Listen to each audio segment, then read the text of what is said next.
MP board class 10th वाले सभी students का अब इंग्लिश विषय का जो क्वेश्चन पेपर होने जा रहा है वो पूरा पेपर और सॉल्यूशन मैं आपको यहाँ पर बताऊँगा। सभी छात्र इस क्वेश्चन पेपर को ध्यान से देखें और अच्छे से इन क्वेश्चन को याद करें, क्योंकि अगर आपको पास होना है तो माय डियर फ्रेंड्स जो क्वेश्चन पेपर मैं बता रहा हूँ उन्हें आपको पढ़कर ही जाना है। और सभी स्टूडेंट्स जो विद्यार्थी हमारे साथ आज नए हैं, तो सभी स्टूडेंट्स वीडियो को लाइक ज़रूर करें और चैनल पर नए हैं तो चैनल को सब्सक्राइब करके रखना है, क्योंकि ऐसे क्वेश्चन बता रहा हूं जो कि आपको पूरे यूट्यूब पर कोई नहीं बताएगा। इसलिए आप पेपर को पूरा ध्यान से देखें और अच्छे से क्वेश्चन को याद करें, जिससे कि एग्ज़ाम में आपकी हेल्प हो सके। देखिएगा, सबसे पहले मैं आपको यहाँ पर ग्रामेटिकल क्वेश्चन बता रहा हूँ जिन्हें आपको बिल्कुल छोड़ना नहीं है और याद करके ही जाना है, क्योंकि पास होना है। तो देखिएगा, पास होने के लिए एक महत्वपूर्ण बात बता देता हूँ। एक तो ग्रामर के क्वेश्चन आपको अच्छे से याद होने चाहिए, है ना। इसके बाद में आपको टेक्स्ट बुक के क्वेश्चन याद होने चाहिए और एक याद होना चाहिए आपको वंडर ऑफ साइंस का निबंध। ठीक है, तो ये तीन चीज़ें तो आपको पास होना है तो याद होनी ही चाहिए। और एक और बात बता देता हूँ कि पैसेज के जितने भी क्वेश्चन आएंगे ना 20 से 15 नंबर के, तो पैसेज बिल्कुल सटीक होना चाहिए अगर पास होना है तो। ठीक है, क्वेश्चन एक भी छोड़ना नहीं है। क्वेश्चन नंबर फर्स्ट है fill in the blanks any 5, यानी कि कोई 5 आपको चुनना है। क्वेश्चन नंबर फर्स्ट आप यहाँ पर देख सकते हैं कि ही इज़ आवर लेट। यहाँ पर क्वेश्चन क्या है कि ही इज़ आवर लेट। तो देखिएगा, ए एन दा का जो क्वेश्चन होता है, एक ना एक क्वेश्चन 101% पूछा जाता है, तो आपको याद करना है। ही इज़ आवर लेट में आपका सही आंसर क्या हो जाएगा, he is an hour late. यहाँ पर समय की अगर बात आती है तो यहाँ पर आपको एन करेक्ट करना है। दूसरा है I buy that mobile if I had money. यहाँ पर वुड हैव या फिर कुड, तो इसमें आपका आंसर क्या हो जाएगा, तो इसमें आपका आंसर हो जाएगा वुड हैव। ठीक है, तो यहाँ पर आंसर लिखना है आपको would have will be correct answer. सभी स्टूडेंट्स वीडियो को लाइक कर चैनल को सब्सक्राइब जरूर करिएगा माय डियर फ्रेंड्स, क्योंकि आप जानते हैं कि आपके लिए जो क्वेश्चन पेपर बता रहा हूँ बिल्कुल बेस्ट हैं।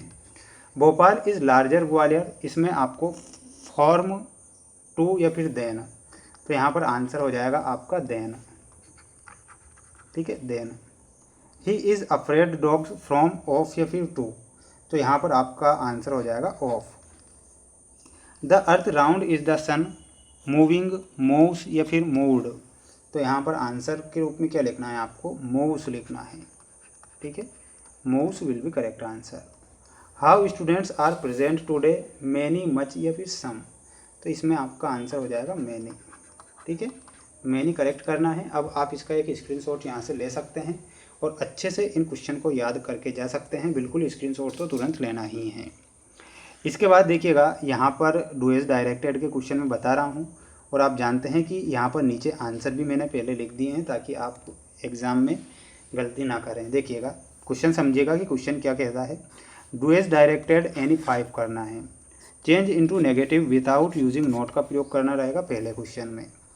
सी ऑलवेज स्पीक्स द ट्रूथ, इसमें आपको क्या करना है, नोट का प्रयोग नहीं करना है लेकिन नेगेटिव सेंटेंस बनाना है। तो कैसे लिखेंगे आप, सी नेवर स्पीक्स द ट्रूथ, क्या लिखना है, सी नेवर स्पीक्स द ट्रूथ, ये आपका यहाँ पर सही होगा।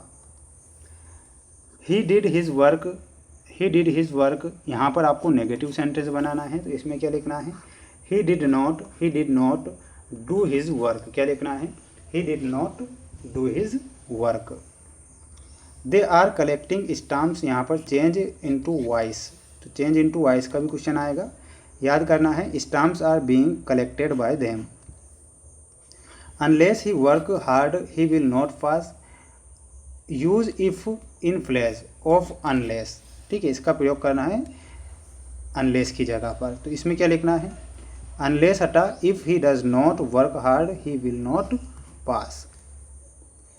ही is too fat to run fast, इसमें सो दैट का प्रयोग करना रहेगा। तो देखिएगा, he is so fat that he can not run fast.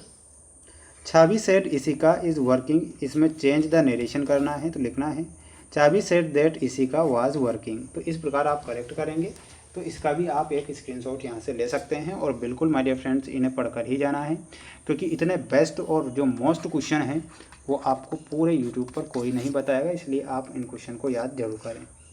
अब ये टेक्स्ट बुक के क्वेश्चन आएंगे परीक्षा में, ध्यान से देखिएगा कि the lesson his first flight is about, तो इसमें आपका आंसर क्या हो जाएगा, इसमें सिगल जो दिया गया है वो करेक्ट आंसर होगा।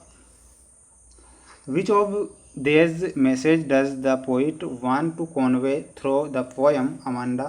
तो इसमें आपका सही आंसर हो जाएगा ऑप्शन नंबर हो जाएगा B, children should be given freedom. Coorg is famous for, तो कुर्ग इज फेमस फॉर में आपको लिखना है कॉफ़ी। मस्टर्ड वाज, तो मस्टर्ड वाज में आपका सही आंसर हो जाएगा ब्लिंडा गेरी ड्रैगन। ठीक है, ये यहाँ पर करेक्ट करेंगे और बिल्कुल आपको स्क्रीनशॉट यहाँ से लेना है। तो ये कुछ महत्वपूर्ण और मोस्ट इम्पॉर्टेंट जो क्वेश्चन थे वो मैंने यहाँ पर बताए हैं। और शुरू में मैंने बता दिया है कि जैसे कि पैसेज वगैरह होती है तो पैसेज तो कहीं से भी आ सकती है। ठीक है, एक वंडर ऑफ साइंस का निबंध आपको ज़रूर याद होना चाहिए, वहीं SLC की एप्लीकेशन हो या फिर TC की हो या फिर लाउड स्पीकर की एप्लीकेशन हो, तो ये चीज़ें याद होनी ही चाहिए आपको और बिल्कुल पेपर सिंपल आएगा और क्वेश्चन एक भी छोड़कर नहीं आना है और ज़्यादा से ज़्यादा सभी क्वेश्चन सोल्व करके ही आपको आना है। चैनल पर नए हैं, चैनल को सब्सक्राइब जरूर करें। जय हिंद।